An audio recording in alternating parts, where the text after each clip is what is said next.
So today we're going to be talking about fights that I want to see being made next in the UFC. Just quickly, you will notice a change in the background. I've officially moved out. I've bought my first ever house. So bear with me while I try and change the setup. No more bed in the background. So yeah, it's going to take me a while. I know there might be a bit of an echo in here. Hopefully by next week it'll all be sorted with the lighting. I've got a pretty cool idea for the backdrop and stuff like that. But let's get right back into the video. These are fights the UFC not maybe should make, not oh they would be cool if they happen. Need to make. Let me fix the camera.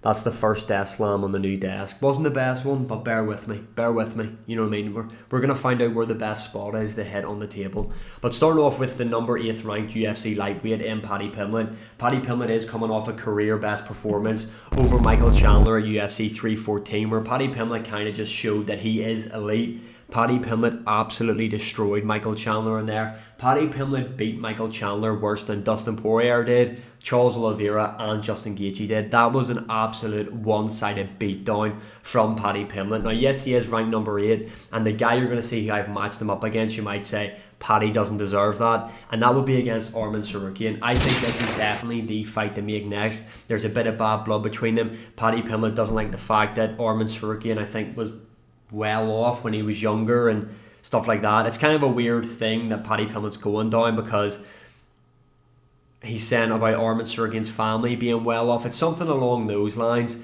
and that Arman's like a posh boy. But the fact that Arman Tsarukyan's family is really well off and he doesn't have to do this, and the fact that he's chosen to do this, I think you have to respect him for that. But yeah, there is a bit of beef between both guys. Arman Tsarukyan obviously is the number 1 contender. He was meant to fight at UFC 311. We all know what happened. He had to pull out due to an injury. The UFC have said he will not fight for the belt next. He needs at least one more fight. And I think this is the perfect fight to make. Now, Arman Tsarukyan just confirmed that he did turn down a fight against Gamrot, which is surprising to be honest, because Gamrot does have a win over Arman. And like I said, Arman needs one more fight. He's not fighting for the belt next. Dana White and the UFC have said that, and they won't go back on their word. So I thought Gamrot would have been a pretty good matchup for him. I thought that would have been a good win to get back because their first fight was really close. Although I'm kind of glad it's not happening because I'd much rather see the Paddy Pimblett matchup. But yeah, it's weird that Arman's actually turned down the Gamrot matchup. I don't know why he done that. But I think this would be a perfect fight night main event. Paddy Pimblett is one of the biggest stars the UFC have right now. He's got a crazy following. I think the perfect spot for this matchup would be in Liverpool. Imagine Paddy Pimblett headlining a UFC UK card in Liverpool, because that's where the UFC is probably going to have to go now, unless Tom Aspinall is... Tom Aspinall, you're better off having him in Manchester because that is basically where the guy's from in and around there. Although... don't have it at 4 in the morning would be a fucking bonus next time the UFC come to Manchester. But I think UFC Fight Night London, Paddy Pimblett, Arman Tsarukyan headlining the card, 5-rounder to see who is the next contender in the UFC's lightweight division. I think it would be a really fun one, and it would be a massive event. It would be a massive fight night card. Imagine if Paddy Pimblett is able to beat Arman Tsarukyan. Now, I wouldn't pick Paddy to win this matchup, to be honest. I think Arman Tsarukyan is really good. But on the other hand, I wouldn't be surprised if Paddy Pimblett gets it done, because this guy has constantly been proving people wrong. Although I do think Arman Tsarukyan is really, really good in my opinion, and I would love to see this matchup. Paddy Pimblett, Arman Tsarukyan, UFC Fight Night London, main event, 5 rounds, book it. It is the perfect fight to make right now in the division, and that is the perfect venue spot. Moving on, we have got one in the light heavyweight division. We have got Jiri Prochazka. Let's go for that. Jiri Prochazka, obviously we know he should be fighting Carlos Ulberg next. That's the fight that makes the most sense for him to see who the next number 1 contender is. But tell me this fight doesn't bang. Tell me Jiri Prochazka, Khalil Rountree doesn't feed families. Tell me that doesn't cure world hunger, seeing this fight. Khalil Rountree versus Jiri Prochazka. It doesn't even have to be over 5 rounds. Ideally it would be, but you could have it over 3 rounds. Personally, I think Khalil Rountree would get stopped by Jiri Prochazka, if I'm being honest. I do think Khalil Rountree is overrated, although his style, pairing that with Jiri Prochazka, would just be unbelievable. What a fight that would be. I know right now it doesn't make sense, but if Khalil Rountree is able to beat Jamal Hill, I know a lot of people are doubting Jamal Hill, but Jamal Hill is good. He actually is good, in fairness. Yes, he is coming off 2 back-to-back losses, but the guy is good, and I know a lot of people are doubting him, saying Khalil Rountree will beat him. I wouldn't be surprised if Khalil Rountree beats him. He's got a style that I think will cause Jamal Hill problems. But yeah, Jiri Prochazka, Khalil Rountree, what a fight that would be. I do think Khalil would get stopped, but the exchanges between both guys, what a war that would be early on. I do think Jiri would stop him, like I said, but Khalil Rountree is so tough and durable, so is Jiri Prochazka. The Muay Thai versus Jiri Prochazka's autism, what a fight this would be. I need to see that. Moving on, we have got the current flyweight champion in Pantoja. I'm still actually having sleepless nights wondering why the UFC didn't do this. I want to see Pantoja versus Merab. It's an obvious fight to make. Both guys have cleared out their division.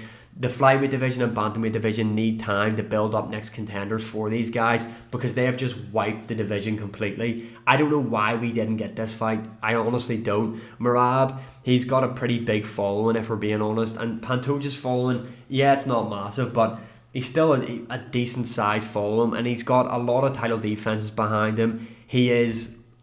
This could be a pound for pound top 5 matchup right now in the UFC. I know Pantoja, for some bizarre reason, isn't ranked inside the top 5. He should be, but this is a super fight, and both guys, well, I mean, obviously it would be Pantoja moving up, but he has more title defenses than Merab, so that would make sense. And Merab hasn't really said about moving up to the featherweight division, really.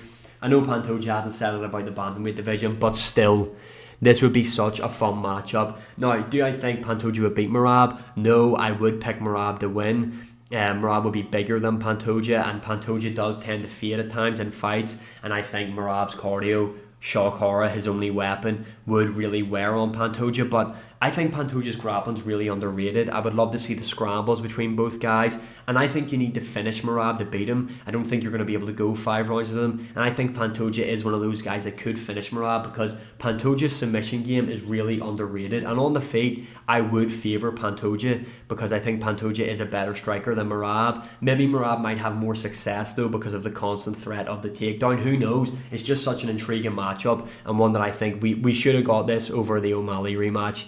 To be honest, this was the fight to make. It could have been the co-main event, the International Fight Week. It didn't have to main event its own card, even though it probably could have. But it could have been the co-main event, the International Fight Week, and then have Ilya Islam top the card. That would have been awesome. But again, the UFC don't know what they're fucking doing nowadays. Moving on to the welterweight division, we have got Shavkat Rakhmonov. Shavkat Rakhmonov obviously was meant to fight JDM. See, I'm manifesting JDM beating Bilal.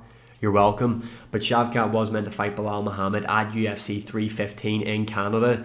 Although Shavkat had to pull out due to an injury, he shouldn't walk right back into a title fight. I think a lot of people will agree with me on that one, but there are some Shavkat ball bag suckers that will say Shavkat does deserve it. He really doesn't. What should be next for Shavkat is a number 1 contender fight against Sean Brady. This right here is the fight to make in the welterweight division. I would argue Sean Brady should fight for the belt next anyway, but if Bilal Muhammad beats JDM and Bilal's already stopped Sean Brady, he might need one more to really solidify himself. But since losing to Bilal Muhammad, he's beaten Kevin Gastelum, Gilbert Burns, and he absolutely dominated the former champion in Leon Edwards. He deserves it more than Shavkat, but I understand that why people would say he needs one more fight, and I would agree with them. Let's just get clear contenders in divisions now. Let's stop fucking about with it could be him or him. Let's clear it up, and I think this is the fight to make. It could be its own fight night main event, in my opinion, in a crowded arena. Shavkat Rakhmonov does have a big following. Sean Brady, not so much, but the glazing that Shavkat gets and his profile, they would sell out a venue, especially if they had a good co-main event to go with this. Or this could be on International Fight Week would be a perfect place for this fight, to be honest, although I don't think it's going to happen. But it is the fight to make because, Ian Gary showed holes in Shavkat's game. If Sean Brady gets to the back like Ian Gary did, it's over. Sean Brady is going to submit Shavkat. But then again, we've seen Bilal Muhammad. Yes, Bilal Muhammad TKO Sean Brady, and we know Shavkat Rakhmonov is an absolute out-and-out finisher. So will Shavkat Rakhmonov be able to beat Sean Brady up on the feet? I think Sean Brady has improved on the feet. I do think Shavkat's just forward pressure and his punch power probably would give Sean Brady a lot of problems. I'd love to see the grappling between both guys and it's an obvious fight to make. I'm not listing any fights here that aren't the obvious. I'm not stating anything that isn't the obvious. There's nothing weird and wacky. Maybe the Jiri Khalil one's probably the only one you could say that about, but even then it's not that far out there to make happen. And finally, you know what one I'm going on about here. It is Diego Lopes versus Yair Rodriguez.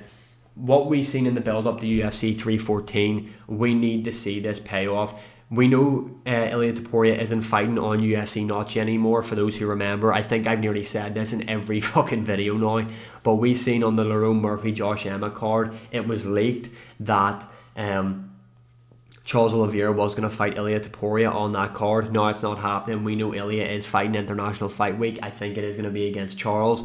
This is the perfect time to have that. I know Yair Rodriguez is like, will Hunter Campbell actually promise me the belt? You're not fighting for the belt, little bro, shut up. That is what needs to be said to Yair Rodriguez. You're not fighting for the belt. Hush. You're fighting Diego Lopes in the main event of UFC Fight Night Noche. Let's get these guys at the press conference together. I've just kicked something over. I don't know what it is, but it's not going to make me exit Flow State. Book this matchup, give us press conferences, give us a face-to-face between both guys, someone in the middle interviewing them like they do in boxing. I actually don't understand why the UFC don't do that. It's really boiling my blood even thinking of the fact they don't do shit like that. But yeah, this is it. This fight's already sold itself at the pre-UFC 314 press conference. Make it happen. I think Diego Lopes would absolutely beat the shit out of Yair Rodriguez, and for some bizarre reason I want to see it. So yeah, those are matchups that I want to see being made next in the UFC. Let me know what fights you want to see being made next, and who do you think would win these hypothetical matchups. And as always, thanks for the support. Like, share, subscribe, comment, all that good stuff, and I'll see you all again in the next one.